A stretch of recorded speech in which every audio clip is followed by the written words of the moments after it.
तो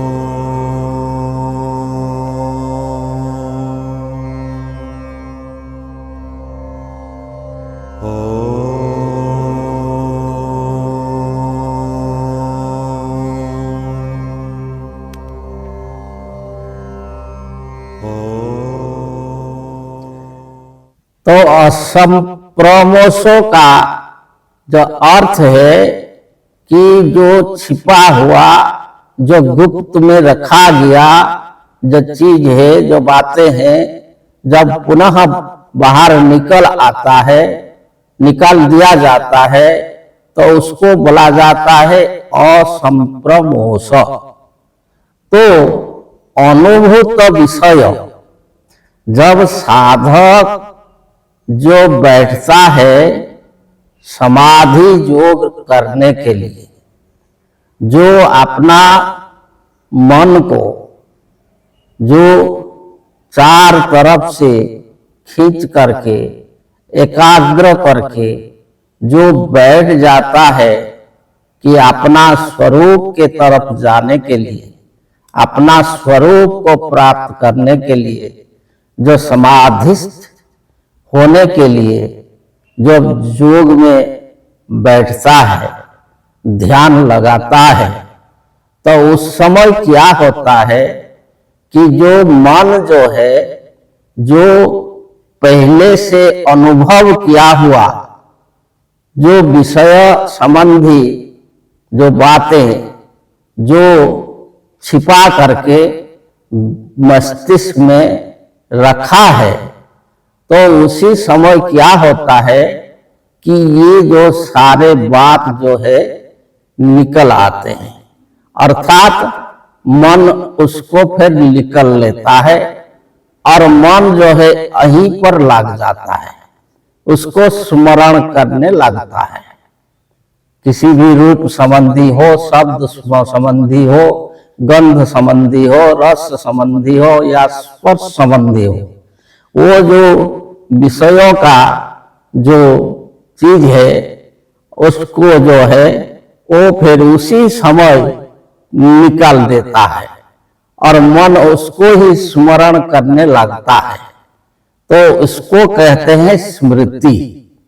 तो जब साधक योग में बैठता है तो अगर उस समय मन यही स्मरण को लाएगा और वही जो है जो छिपा करके रखा हुआ वही जो अपना अनुभूत विषयों को फिर से निकाल देगा, तो जो स्मृति होगा, तो स्मृति में अगर मन रहेगा तो वो योगस्थ नहीं हो पाएगा, वो जो है दूसरा तरफ चला जाएगा। तो इसलिए जो है इसको वृत्ति बोला गया है, स्मृति को, कि स्मृति ऐसे एक वृत्ति है जो कि साधक को योगस्थ होने नहीं देता है। अगर योग साधन के समय ये जो वृत्ति है स्मृति, वो अगर जाग जाएगा और मन अगर जो बचपन से लेकर के जो विषय संबंधी बातों को अपना मस्तिष्क में छिपा करके रखा था उसको अगर निकाल देगा, तो उस समय जो है साधक इसी पर उलझ जाएगा और वो समाधिस्थ नहीं हो पाएगा। तो ये जो स्मृति है, लेकिन इसमें जो अपना जो स्वरूप तक जाने के लिए, अपना स्वरूप को याद करने के लिए तो जो मन लगता है वो भी स्मृति है, परंतु जो अपना स्वरूप को प्राप्त करने के लिए जो स्मृति को लाता है मन, कि हम हमारा स्वरूप कैसा है, जो हमारा सच्चिदानंद रूप वो कैसा है, उसको जो है जो प्राप्त करने के लिए जो मन लगता है तो उसको भी स्मृति बोला जाता है। परंतु वो स्मृति जो है क्षतिकारक नहीं है, वो बाधक नहीं है। क्यों कि उसको ही तो प्राप्त करने के लिए वो समाधिस्थ हो रहा है, जोगस्थ हो रहा है। तो अगर वही स्मृति रहेगा तो योगस्थ होने में कोई प्रतिबंध नहीं होगा। परंतु इसके अलावा अपना स्वरूप के अलावा, अपना जो परिचय के अलावा अगर कोई दूसरा जो रूप, शब्द और गंध, रस और स्पर्श का विषय का जो पहले अनुभव किया है उसको सामने लाएगा और उसी पर ध्यान भटक जाएगा तो वो योगस्थ नहीं हो पाएगा।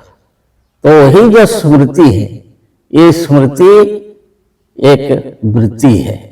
तो इसलिए जो वृत्ति जो पहले बोला गया है कि जो इंद्रियों का जो विषय है और वो विषय में जब मन भ्रमण करता है तो इसको वृत्ति बोला जाता है। अपनी जो मन की इच्छा वही वृत्ति है। तो ये जो है पहले जो रूपगत, शब्दगत, गंधगत, रसगत और स्पर्शगत 5 प्रकार का हुआ। और उसके बाद जो है वो दुखदाई और सुखदाई रूप में 10 प्रकार का हुआ। और फिर जो है वो प्रमाण, विपर्जय, विकल्प, निद्रा और स्मृति, इस 5 के होकर के वो 50 तक चला गया जो वृत्ति।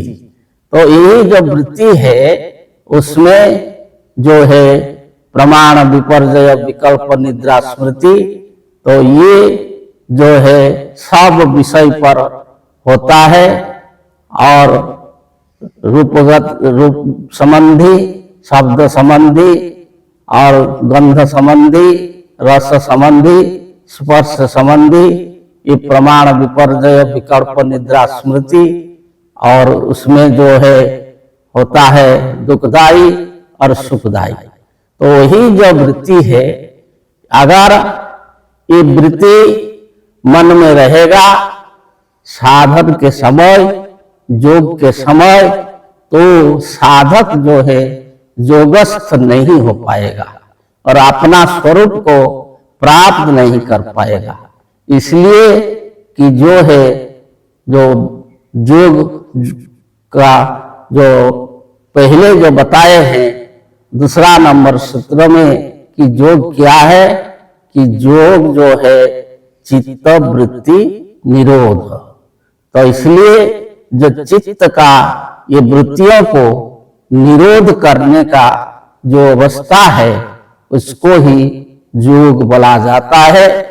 और जो योग जो निरोध अवस्था होता है तदा द्रष्टु स्वरूपे अवस्थानम होता है। तब जाके जो साधक जो है अपना स्वरूप में, सच्चा रूप में, सच्चिदानंद रूप में जो स्थिर होता है और उसको प्राप्त करता है। उसके बारे में फिर आगे बताएंगे। जय जय।